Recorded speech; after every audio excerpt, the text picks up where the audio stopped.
10 წლის შვილი მიკვდება. ბავშვის სიცოცხლის საათებია დათვლილი. ჩერნოვეცკის ფონდში თურქეთიდან ზარი გაისმა და სასოწარკვეთილი დედის ხმა. ვერაგმა სარკომამ ბავშვი ცოცხლად შეჭამა. დავითი ცოტა ხნის წინ კომაში ჩავარდა. სოფლიოს წამყვანმა ექიმებმა ხელები აწიეს. მედიცინა უკვე უძლურია. გადარჩენის აღარანაირი შანსი არსებობს. თუმცა დაუჯერებელი სასწაული მოხდა. სამწუხაროდ სიხარული ხანმოკლე აღმოჩნდა და ახლა 10 წლის დავით ხოშტარია სიცოცხლის დღეებს ითვლის. ბავშვს სასწრაფოდ უნდა ჩაუტარდეს ოპერაცია თავზე, სახეზე. ცვლები აქვს ამოღებული სახიდან. ასევე აუცილებელია ოპერაცია ყურებზე, რადგან საკვები და წყალი, რასაც ორგანიზმი იღებს, პირდაპირ ყურებიდან გადმოსდის ბავშვს. ამ ყველაფერს ისიც დაემატა, რომ თავის ტვინზე მიკრობი აღმოაჩნდა და სასწრაფოდ უნდა მოხდეს მისი განდევნა. ყოველივე ამისთვის კი დიდი თანხებია საჭირო. ბავშვი დაბადების დღეს საოპერაციო მაგიდაზე შეხვდა, მაგრამ მომდევნო დაბადების დღეს ეს ანგელოზი ცივ სამარეში შეხვდება. თუ მას ახლავე არ გავუწვდით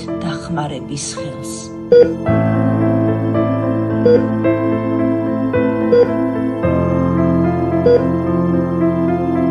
გადარიცხეთ ნებისმიერი თანხა ჩერნოვეცკის ფონდის ოფიციალური საიტის მეშვეობით.